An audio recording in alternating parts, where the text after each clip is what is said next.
Hey everybody, this is Chuck Dixon, your comic book writing pal, here to talk about writing comic books, answering your questions posted on Facebook, emailed to me, appearing on various websites and chat rooms and private messages.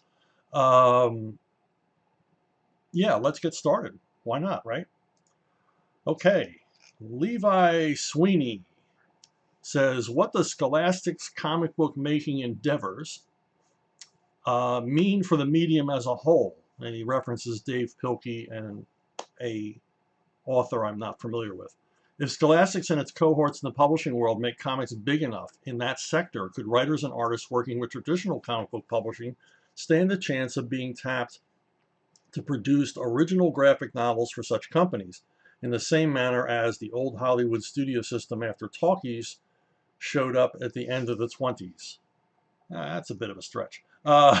Okay, for those of you who don't have kids, or you know are not recently a kid yourself, Dave Pilkey is somewhat of a publishing sensation with his character Captain Underpants and Dogman, and he created a series of sometimes graphic novels, completely comics, or some of them are sort of a hybrid between a chapter book, a picture book, and a comic with illustrations but some sequential sequences.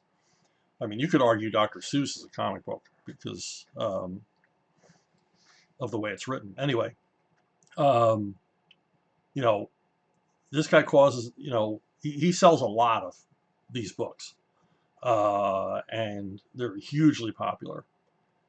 I have a house full of comic books, no surprise. I mean, comics and graphic novels and, whatever you want to call them, trade paperbacks, just everywhere. And so my kids grew up around comics. So Captain Underpants, I bought some for them because I thought, they're little boys. They like giggling. Underpants are funny when you're that age. And I bought a few for them, and they showed absolutely no interest in them. I suppose because they had so many other comics to choose from, this wasn't that big a deal to them. But Scholastic, who sell through schools and book fairs at the schools, they sell a lot of these to kids who this may be the first comic book they've ever seen. Uh, so Pilkey's kind of got an edge there on the rest of the comic book industry, and other creators like him. And this is, you know, can I see creators from, mainstream superhero comics moving over? Possibly. Gary Quapis and I sold our Civil War material to Dover Books, and they sell through book fairs primarily. And so we sort of sidled into that arena. Um, but I don't know that Scholastic or any of the other publishers carried at book fairs would necessarily welcome superhero type material. And an astonishing number of creators don't want to work for anybody but DC and Marvel. Um, if they're not working for DC and Marvel, they're not getting noticed, which is kind of silly because, well, here's a recent list of best-selling comics. And you can go down this list a long, long way before you ever see a superhero, before you ever see DC or Marvel. Um, but, everybody considers DC and Marvel the big game. A question I get all the time when I go to store appearances and cons is, where have you been? What have you been doing? Because I'm not a DC and Marvel, I am literally invisible to most fans who go to a comic book convention. It's like I vanished from the face of the earth.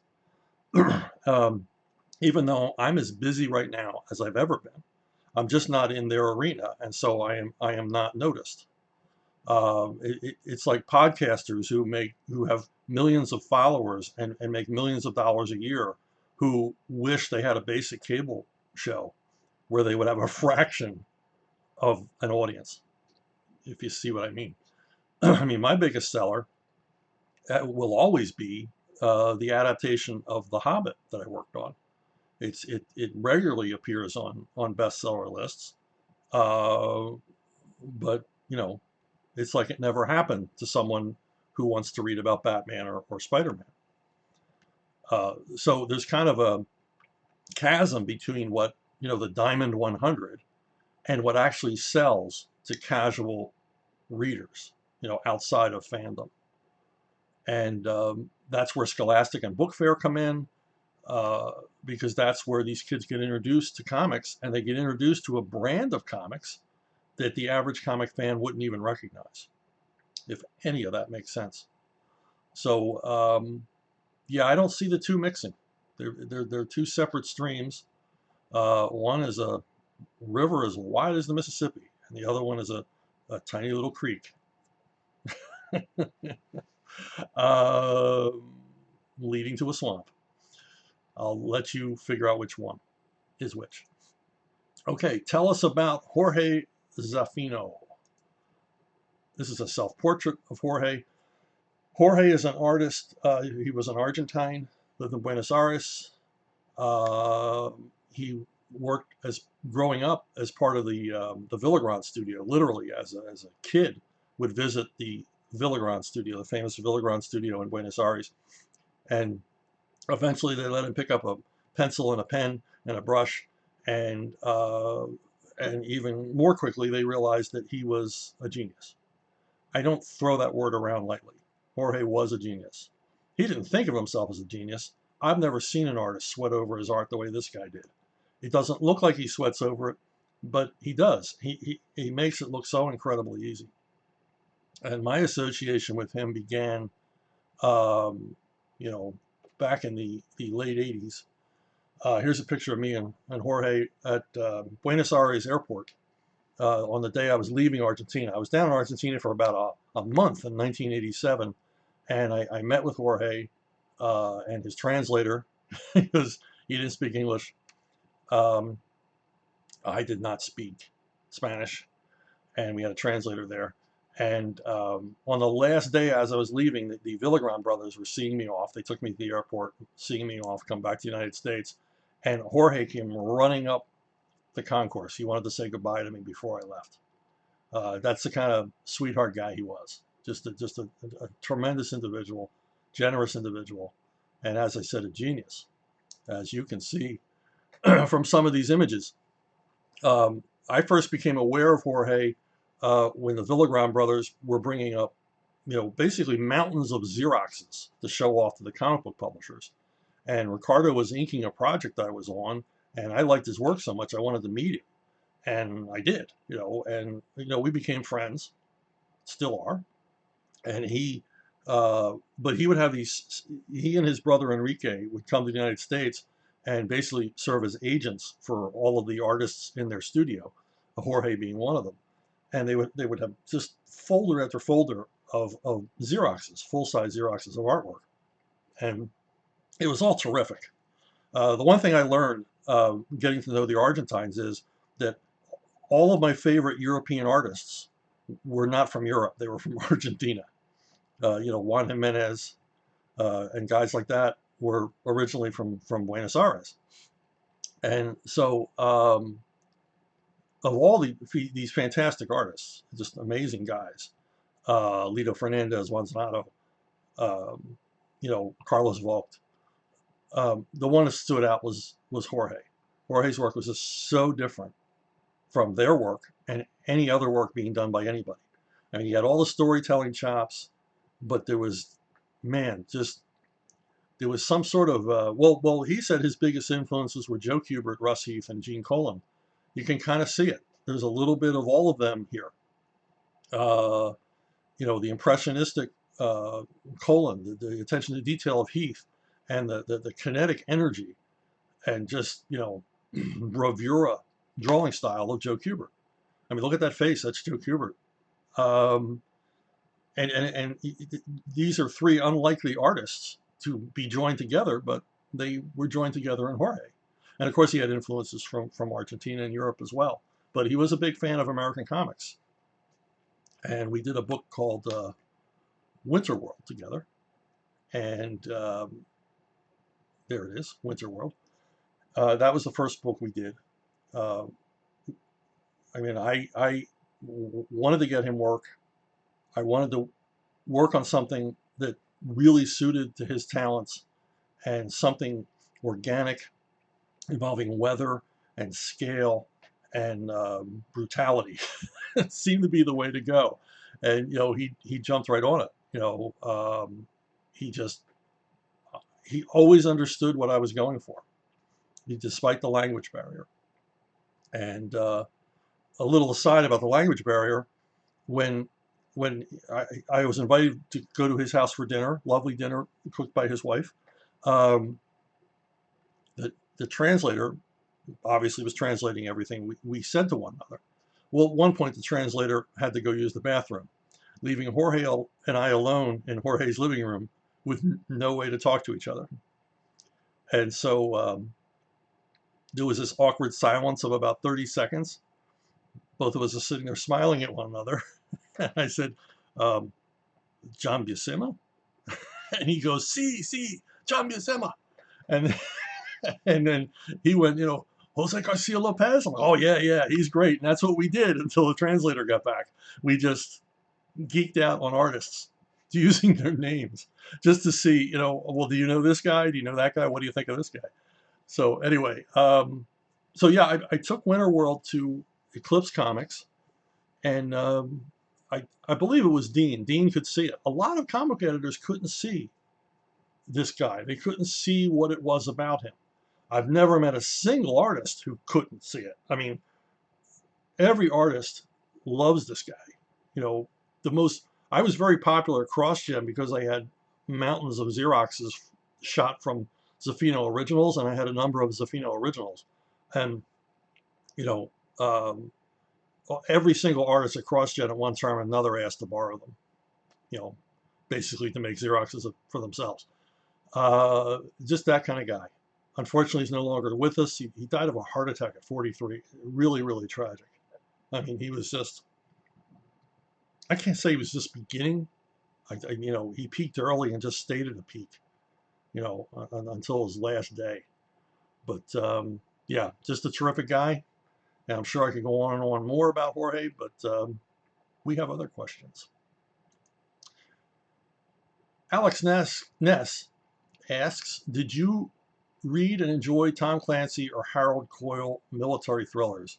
Curious your take on them if yes. Well, my answer is no, but maybe some of the rest of you are curious anyway. No.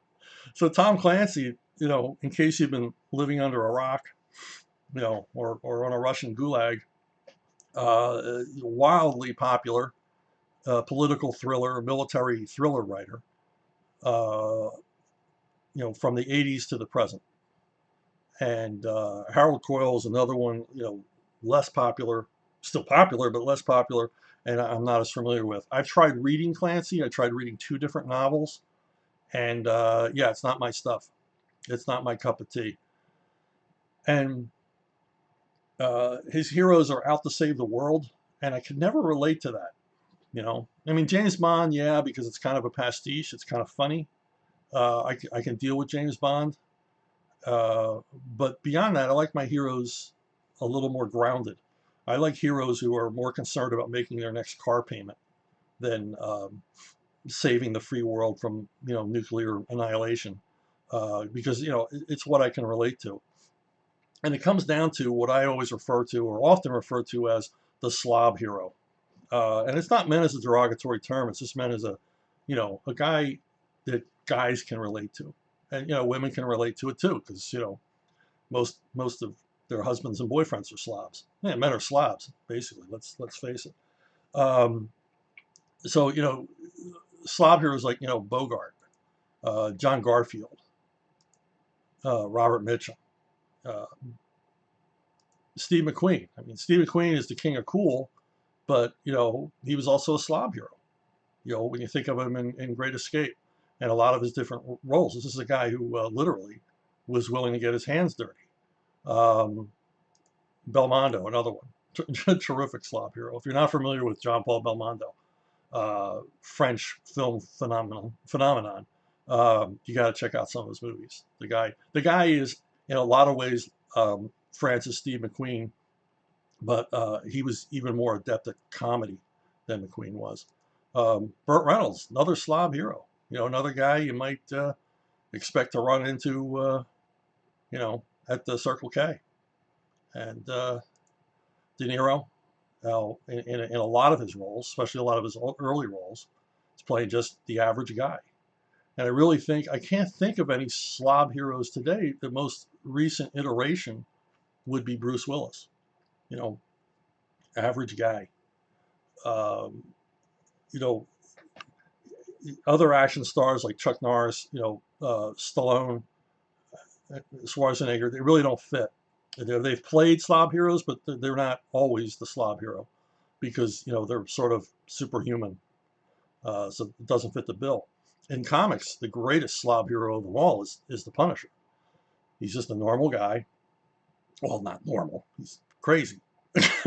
but and he's adept at killing. But he comes from humble backgrounds. He's not real concerned what anybody thinks about him. And he's usually concerned with small goals, which is something that all the other characters I just showed you were concerned with. You never saw, I mean, Robert Mitchum couldn't be arsed to save the world. Bogart, no, he wasn't about saving the world. He's about saving himself, possibly getting the girl, even if he had to wait for her to get out of prison. Uh, you know, we could never picture, Robert De Niro in a role where he was battling to save the planet. Um, maybe from global warming. So these are slob heroes are small goals kind of guys, and the kind of characters that I relate to. My own character Levon Cade sort of scratches my slob hero itch. Levon is from humble beginnings in Alabama. He becomes a protege of a Marine Corps gunnery sergeant, and that leads him into a life as a hunter killer for the U.S. government. My novel series picks up after he's quote unquote retired from this, and he comes home to the United States and can't seem to get out of trouble. The only place he's comfortable is when someone's shooting at him. And that's basically the series. And, Levon is very much the slob hero. He lives back up in a holler in the later books in Alabama and, hangs out with his uncle. And, he's got a daughter. He's just, he's got small goals, basically make it to the next day. He's not a crusader by any means. Perhaps he was when he was in the military, but now he's not. He's concerned with small goals, the life around him, maintaining his family, their safety, although he could be a lot more careful in that area. Anyway, next question. Michael Matthews, would you ever return to G.I. Joe comics? Yeah, G.I. Joe's a fun franchise. And I'm fortunate that there's so few comic writers conversant with anything military because I can't tell you how many comic jobs I've gotten just because, Larry Hama was busy. Uh, and there was nobody else to go to. Nobody else will do the homework. And when IDW, well, let's not talk about Devils Due. When IDW relaunched G.I. Joe, Larry was, slated to continue his run from Marvel, and which he does till to this day. And they asked me if I'd come on board and write a sort of a reboot of the series, which I did. I wrote quite a bit of G.I. Joe for IDW. I was on one of the main titles for a couple of years, and then we had offshoot titles and miniseries and one-shots. So there was a lot of G.I. Joe work to be had, and it was in this sort of rebooted universe that I worked in. And usually reboots throw away everything that came before, and I didn't. It's a reboot in name only because I didn't change anything that Larry had set up. What I was able to do, what I had the luxury to do, was something Larry couldn't. When Larry was writing the original G.I. Joe comics, he had to go along with Hasbro's toy release schedule. So if they were releasing some helicopter or tank or Jeep or new character, he had to incorporate that into his stories. And he did it well. I mean, it was never apparent that he was on some sort of a toy playlist. Um, as I often say, G.I. Joe is far, far better than any toy tie-in comic ever deserved to be. Larry put so much into it, so much of himself, so much heart, and so much of his knowledge into the G.I. Joe book. Um, and, more so than you would usually, than most writers did. Most writers phoned it in, on a toy book, while they were thinking about, you know, writing Superman or Spider-Man or some other character. But Larry was all in on G.I. Joe and still is to this day. He's dedicated, devoted to this franchise. But when I was writing G.I. Joe, I wasn't wedded to any schedule. It was all already created. I already had 200 characters to play with, all the vehicles. I had all the toys, literally. And I could present the book. I was free to present the book in as whatever dramatized form I wanted to present it in.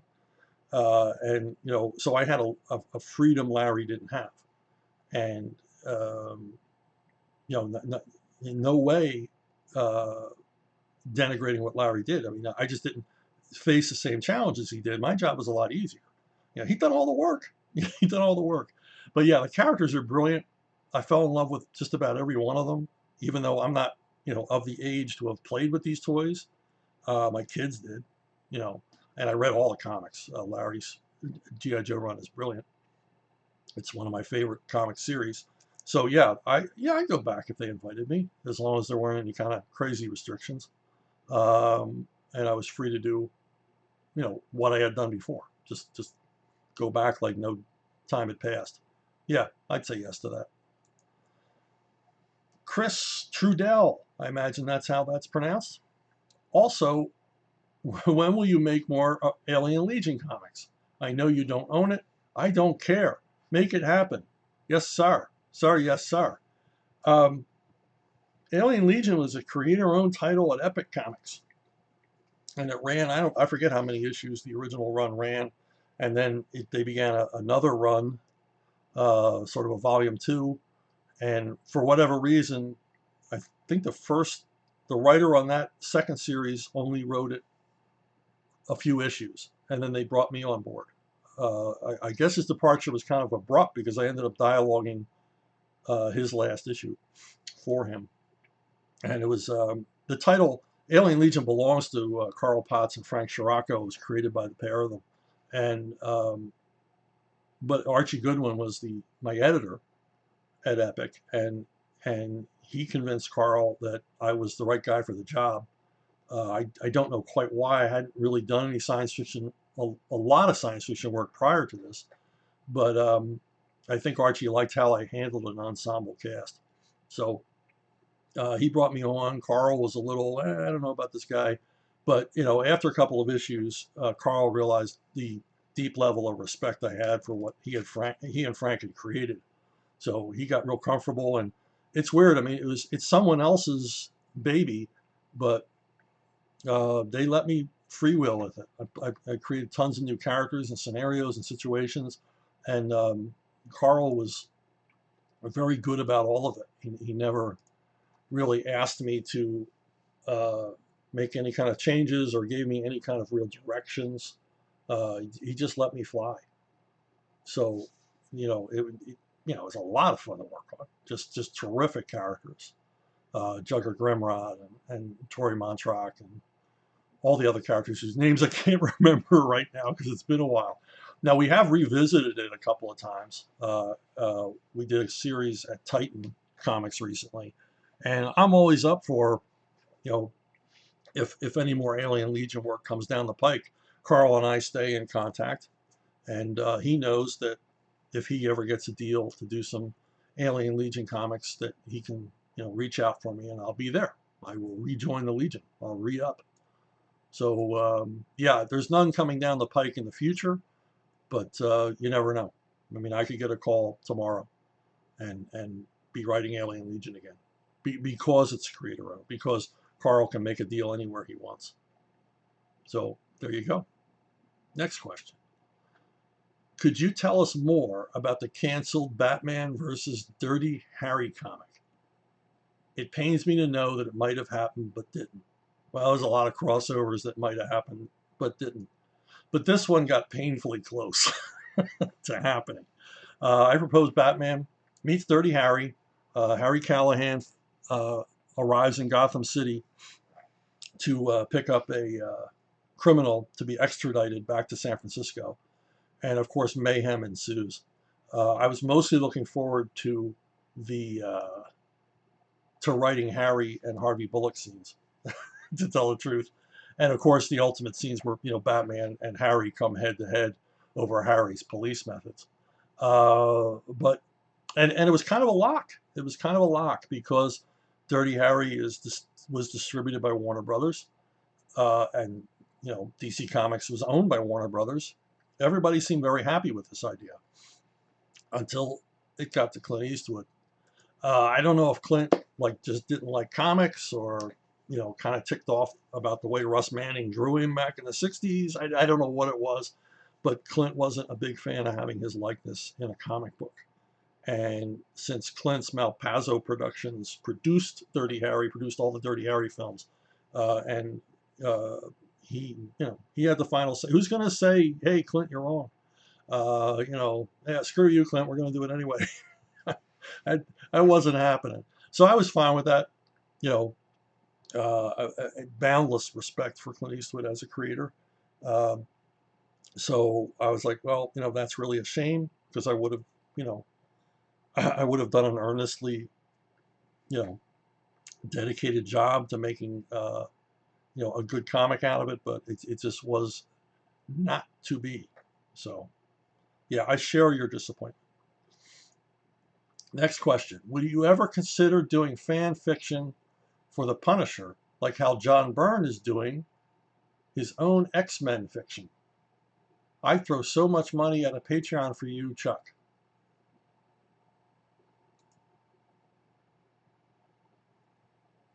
Next question.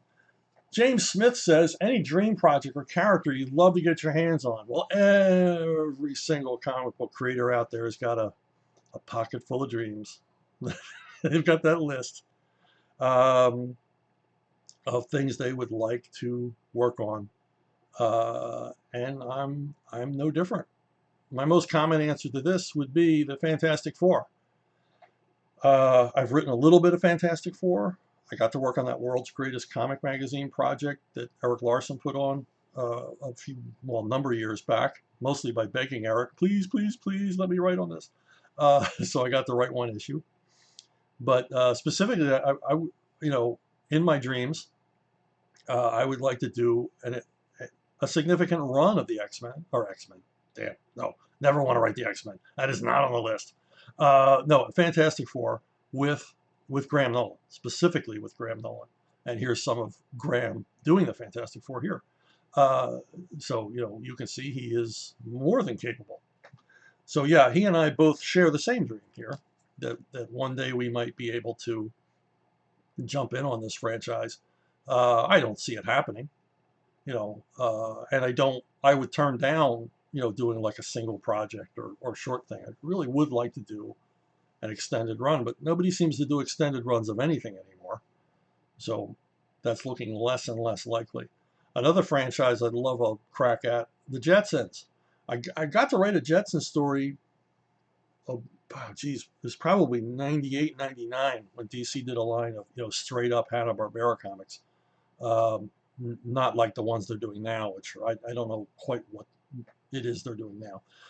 But I did get to write a Jetson story, but I would like to do like an extended. My dream would be to do like a French album style version of the Jetsons, a comic that looks like an Asterix comics with the Jetsons, and do an extended story. I even know what story that I would like to do.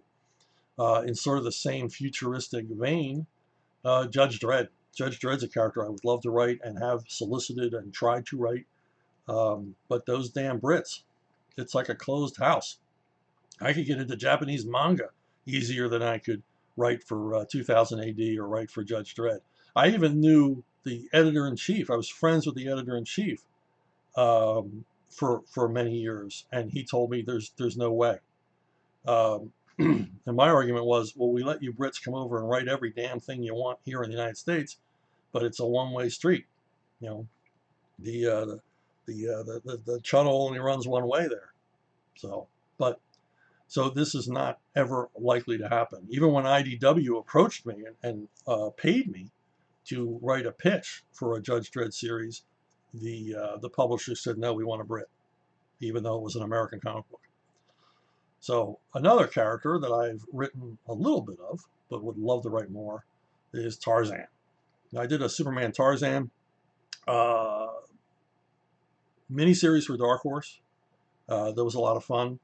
And in my weekly Pellucidar webcomic for Edgar Rice Burroughs Incorporated, or EdgarRiceBurroughs.com, we had Tarzan appear in a storyline pretty early on. So, but I love he's one of my favorite characters. He's right up there with, Batman and the Lone Ranger. I've written some Lone Ranger. I'm able to check that one off my list. Otherwise, the Ranger would be here as well. So this last one might come as a surprise to some of you, but I'd love to write some Addams Family comics, and hopefully get someone to draw in the Charles Addams style. And the reason for this is I've always been a big Addams Family fan. When I was a kid, it was, do you like the Munsters? Do you like the Addams Family? And you would, basically judge the other kid by which one they liked. I never had anything to do with Munster kids. I mean, what the hell? Uh, but if you like the Addams Family, I thought, hey, you're pretty cool. My wife is also a huge Addams Family fan, and this is one of the few properties that we'll dream up plot lines for. And my wife is a tremendous plotter, which a lot of people don't know.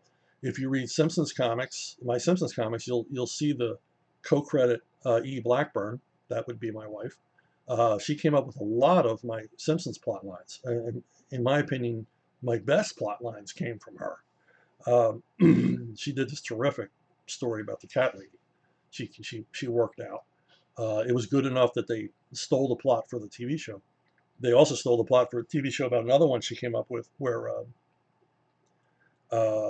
Sideshow Bob escapes from prison, and the police know that he's back in Springfield in disguise, and he's one of 3 newcomers to Springfield, and Bart has to find out which one before Sideshow Bob kills him. And she came up with that plot line as well, and they stole it for the TV show. Well, they didn't steal it, it belongs to them. Let's say they borrowed it, those Harvard graduate bastards. Anyway, I love the Addams Family. My wife does as well. We've come up with 20 some plots for comics. And again, I'd love to see these in a graphic novel format. And we spoke about Scholastic books earlier.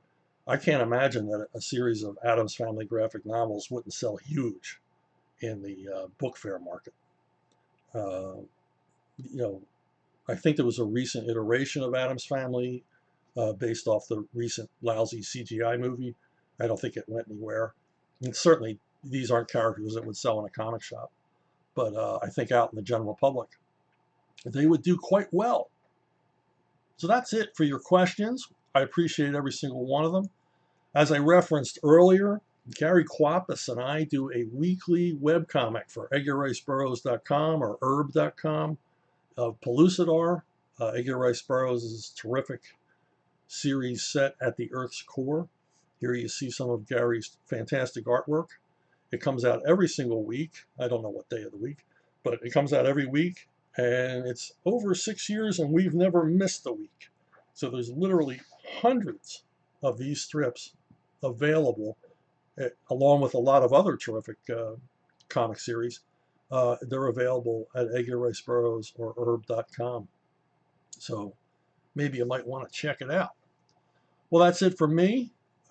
Keep sending questions as you think of them, and we will see you down the road.